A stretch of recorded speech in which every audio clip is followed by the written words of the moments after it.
Hello again, lovely little puppies. It is Joe here, and I thought maybe we could read another story. This is one of my old favourite books from when I was 4 years old.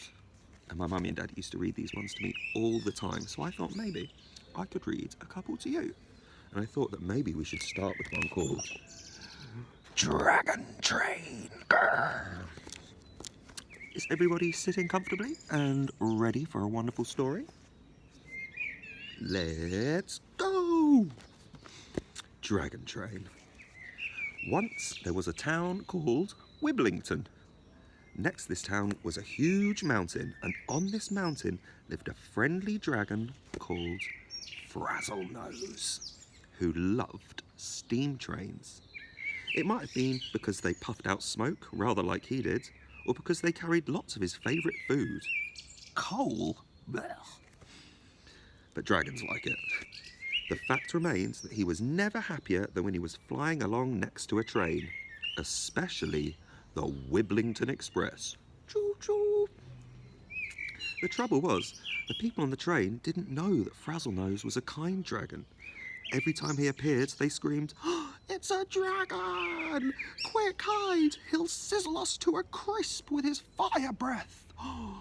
So Frazzlenose had to be content with following the train from high up in the sky, out of the sight of the nervous passengers.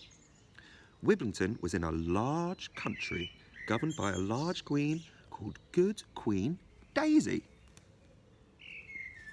It was her custom every New Year's Day to choose a town in her queendom for a special royal visit. The town would then be known as the Royal Town for the whole year and receive a golden statue of the Queen. It was the greatest honour a town could wish for. One day, whilst the people of Wiblington were going about their normal business, a messenger galloped into the market square on his horse. "Hear ye," he proclaimed in a loud voice to the people who were quickly gathering round. "Know ye that Her Royal Highness, Good Queen Daisy," another Daisy, "has elected the humble town of Wiblington for the most splendiferous honour that any town—" "Get to the point, will you?" interrupted a man. "Yeah, it's freezing standing around here," said a woman. The crowd grumbled in agreement. The messenger sighed, put down his scroll, and said, "You're going to be the next royal town." "Hooray! Hooray! Hoo-wibble!" shouted the people. Then they pulled the man from his horse and gave him a plateful of peanut butter sandwiches and a huge cup of tea. The horse got a delicious bucket of oats. "The Queen will arrive on New Year's Day to make the official announcement," said the messenger between mouthfuls. Then he finished his tea with a big slurp, climbed on his horse and rode back down the road, hiccuping loudly as he went. During the next few days, the people were very busy. The town was tidied, swept, cleaned, scrubbed and polished, ready for the royal visit. Pillar boxes gleamed, lampposts sparkled, and you could see your face in the cobblestones. The train was also cleaned, for on the morning of New Year's Day, it would leave to pick up the Queen from her palace. At last, New Year's Day arrived. The train was giving a last-minute polish, squeak, squeak, squeak, and the red carpet was laid out ready for when it returned, carrying the most important person, Queen Daisy. The people scrambled on board and were so excited they didn't really notice the snow that was beginning to fall. The Wiblington Express puffed out of the station and began the journey all the way to the palace. Frazzlenose followed at a safe distance so he didn't scare them. The snow continued to fall down. By the time the train reached the palace, the snow was almost as high as the funnel of the train. The Queen's coach was joined onto the rest of the train, and all was ready for the return journey. But, despite a lot of huffing and puffing and a good bit of chuffing, the train stayed absolutely still. It was stuck in the snow. There it is. Oh dear, said the Queen. What a to-do! I can't possibly get to Wiblington today. I shall have to find another nearer town. I am very sorry. The people were overcome with disappointment. Some of them cried. Others just looked at them out of the window at the still falling snow, thinking that they would never be chosen again to be the royal city. Even the train looked sad. Suddenly, from the grey, snowy clouds came a whooshing of wings and a crackle of fiery breath. It's the dragon, they shouted, as if things weren't bad enough. Now he's come to eat us. They put their hands over their heads and prepared to be burned to a cinder. But then, the next thing they knew, the train was moving. They looked out of the windows and saw something quite astonishing. Sitting on the front of the train, breathing all the fire he could muster, was Frazzlenose!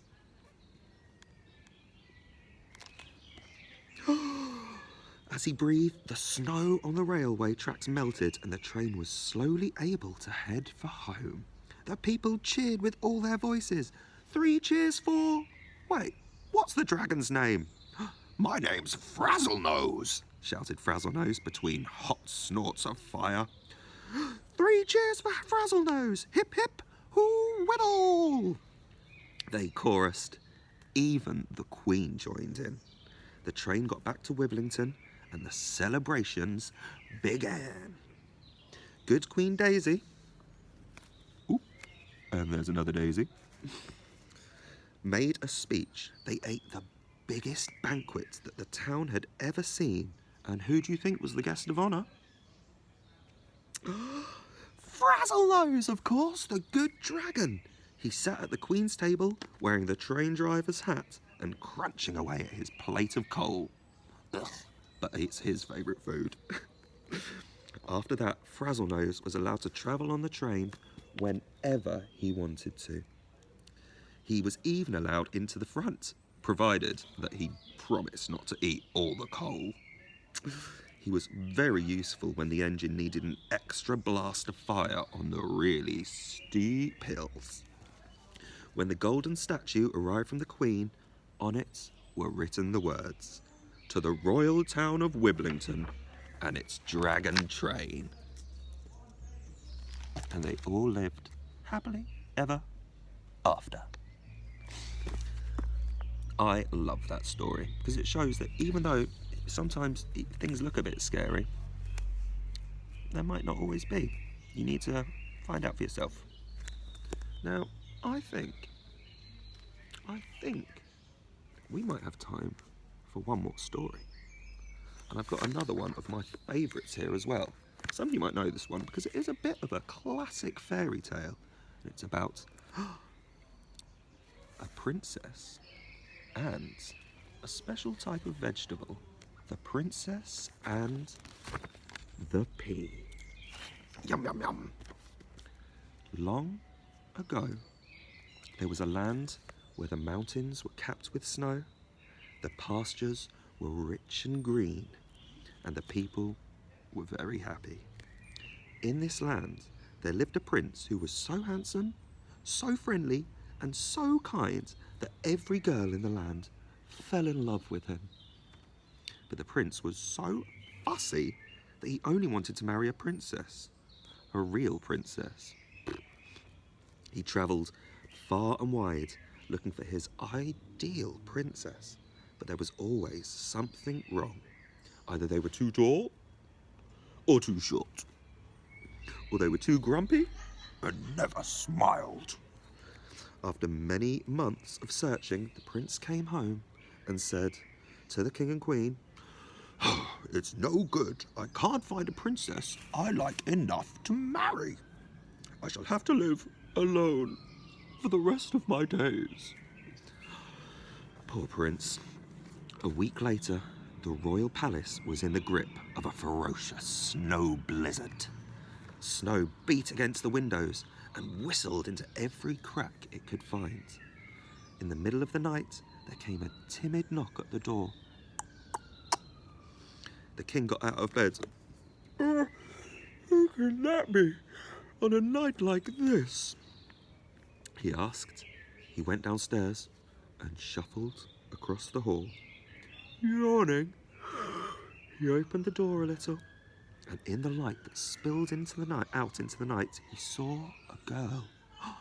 She was shivering with cold and half covered in snow. You poor dear, said the king. Please come on inside and warm yourself by our fire. That looks a lot more toasty to me than this poor girl outside in the snow. Thank you, said the girl, hardly able to keep her teeth from chattering. She went and sat by the palace fire whilst the king warmed up some milk for her. By this time, the queen and the prince had also joined them. I was looking for the palace, but it was so much further than I thought, said the girl, who the prince thought was very pretty. You see, I'm a princess. The prince's eyes widened, and his heart beat faster. The queen knew exactly what her son was thinking, but she thought the girl was probably only pretending to be a princess. She asked her to stay the night so that she could set a trap for her. While the girl was having a good splash in a hot bath,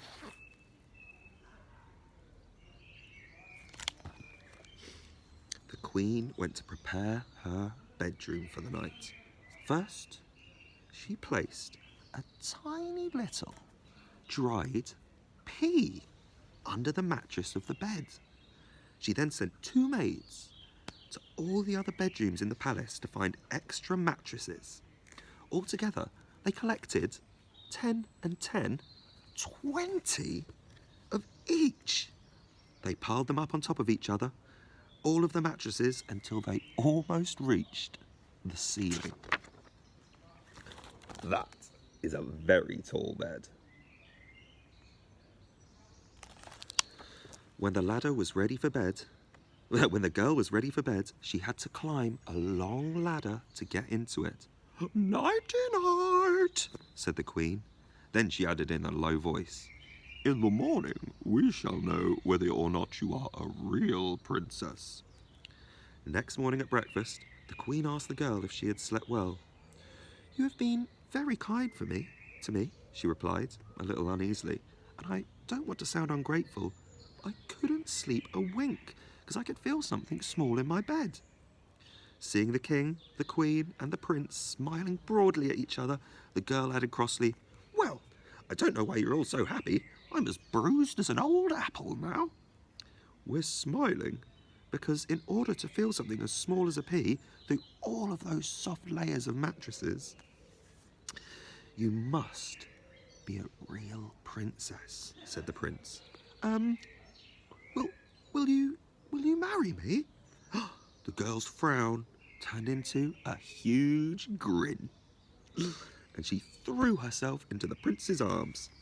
The prince and the princess lived happily for many years, and they had 7 children who were all given names that began with the letter P, because that's how their love had began, with a little green pea. The end. I really like that one. They both had snow in them. It's really nice. I was thinking that maybe you guys could practice drawing things that begin with a P. And here's a little clue. Things that begin with a P start with a P sound. Pa. Like P, prince, princess, or puppy, or pot of gold.